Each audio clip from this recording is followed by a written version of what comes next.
November 20th, 1943. The Pacific Ocean stretched in endless blue calm, deceptive, silent, hiding a storm of steel about to descend on a speck of coral known as Baishio Island. At dawn, the stillness broke. The roar of engines filled the air as 17,000 U.S. Marines approached in landing craft, the sun glinting off their helmets and rifles. Ahead of them lay Tarawa, the most fortified island in the Gilbert Chain, held by nearly 5,000 Japanese soldiers, who had turned every inch of coral and sand into a fortress. For days, American battleships and aircraft had pounded the island with relentless shell fire, over 3,000 tons of high explosives tearing palm trees from their roots and turning the shoreline into a smoking ruin. Many believed no one could have survived that bombardment. But deep beneath the shattered surface, the Japanese waited, hidden in bunkers of coral and concrete, their commander, Rear Admiral Keiji Shibazaki, swearing that 1,000,000 men could not take Tarawa in 100 years. As the Marines neared the reef, that prophecy began to feel hauntingly true. The tide was lower than expected. Amphibious tractors stalled and grounded far from shore, their tracks spinning helplessly in the shallows. Men leapt into chest-deep water, wading hundreds of yards toward land under a hail of machine gun fire. The ocean turned red. Bullets hissed through the waves. Some Marines sank beneath the weight of their packs, never to surface again. Others crawled forward through surf and smoke, their rifles held high, clawing for a beach that seemed impossibly far away. When the first men reached the sand, they found no safety, only chaos. The air cracked with rifle fire, mortar blasts, and screams. Communication lines broke down. Units became scattered. Commanders couldn't locate their men. The lagoon was a graveyard of burning Higgins boats and drifting bodies.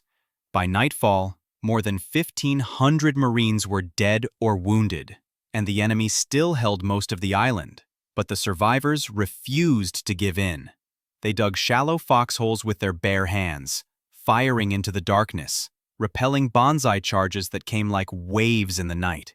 The smell of cordite and salt filled the air. Men who had never known fear before Tarawa now stared death in the face and fought anyway. At sunrise on the second day, the beach was a landscape from hell. Wreckage and bodies scattered across the sand, the tropical sun baking the dead where they fell. Yet the Marines pushed forward, yard by yard, blowing open bunkers with satchel charges and flamethrowers. Fire roared through the trenches, clearing out defenders who refused to surrender. Every few meters, another machine gun nest had to be silenced. Every trench was a battle of its own. The Japanese fought to the last man. There was no retreat, no white flag. Admiral Shibazaki himself was killed by naval gunfire as he directed defenses from his command post.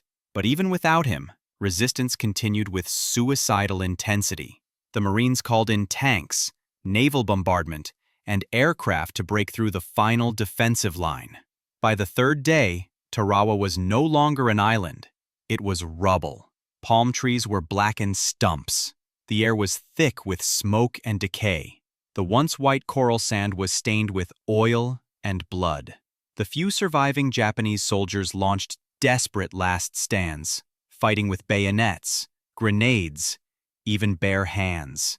When silence finally fell, the island was still, but it was the stillness of death. Out of nearly 4,800 Japanese defenders, only 17 were taken alive. The rest had fought to extinction. Over 1,000 Americans lay dead beside them, young men who had crossed an ocean to fight for a piece of coral no larger than a city park. The battle had lasted just 76 hours, but its lessons would echo for the rest of the war. Tarawa showed the U.S. military the terrible price of island warfare, the importance of tide, timing, and coordination. It was a turning point in the Pacific Campaign, a brutal education in what awaited at places like Saipan, Peleliu, and Iwo Jima. When the American flag finally rose above the shattered ruins of Baishio, it fluttered in the smoke and wind, tattered but defiant. For those who survived, Tarawa would never fade. It was the day paradise burned, 76 hours of courage, chaos, and sacrifice that defined the cost of victory in the Pacific. February 19th, 1945.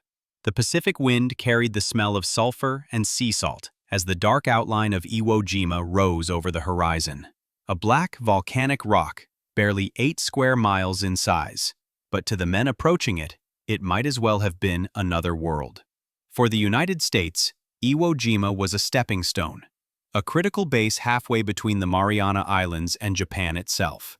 From here, B-29 bombers could find refuge, and the invasion of the Japanese mainland could be prepared. But for Japan, Iwo Jima was sacred ground. It was the shield before their homeland, and they would defend it with everything they had. Beneath that small island lay a labyrinth, over 11 miles of tunnels carved into volcanic rock. General Tadamichi Kuribayashi, the man in command, had turned Iwo Jima into a fortress of the underworld. His soldiers would not fight from the beaches but from beneath them, hidden in pillboxes, bunkers, and caves. They would let the enemy land, and then they would destroy them. As the first waves of Marines hit the black sand beaches that morning, they found the island eerily silent. No gunfire, no resistance, just the hiss of waves and the crunch of volcanic ash beneath their boots. Some thought the bombardment had wiped out the defenders, but Kuribayashi was waiting. Then, the mountain erupted. From the slopes of Mount Suribachi came the first volleys, artillery, mortars, machine guns. The beach exploded in fire. Marines were caught in open ground, unable to dig trenches in the shifting ash. Shells fell like rain. Men clawed into the sand with bare hands, desperate to find cover where there was none. Every inch of Iwo Jima had to be fought for. Every ridge, every bunker, every tunnel entrance. The island swallowed men whole. By the end of the first day, the beaches were littered with burning tanks, wrecked landing craft, and bodies. The Japanese fired from invisible positions, vanishing before counterfire could touch them. On the second day, the Marines advanced toward Suribachi, the volcanic cone that dominated the southern tip of the island. It was here, in that maze of caves and tunnels, that the enemy made their stand. Flamethrowers roared into openings, grenades rolled into darkness, and the earth itself seemed alive with explosions. The fighting was close, face to face, hand to hand. On February 23rd, after days of brutal combat, a small group of Marines climbed the slopes and reached the summit of Mount Suribachi. There, amid the smoke and wind, they raised the American flag. For a brief moment, cheers erupted across the island and out at sea. Ships blew their horns. Cameras captured the image, a frozen instant of triumph that would become immortal. But the battle was far from over. For the next 4 weeks, the fighting continued across the northern plains, where Kuribayashi's remaining troops fought with grim determination. They launched night attacks, infiltrated behind lines, and ambushed supply routes. Every bunker cleared revealed another beyond it. The Marines called it the meat grinder. When the guns finally fell silent in late March, Iwo Jima had been reduced to ash and ruin. Out of 21,000 Japanese defenders, fewer than 300 survived. Nearly 7,000 Americans were dead, and more than 20,000 wounded. It was victory, but it was hollow. General Kuribayashi had achieved what no Japanese commander before him had. He had inflicted more American casualties than the number of his own troops on the island. He had made every inch of ground cost dearly. Iwo Jima was no ordinary battle. It was a warning of what awaited on the Japanese mainland, a glimpse into the storm still to come. For the men who fought there, it was a memory etched in fire, in sulfur, in loss.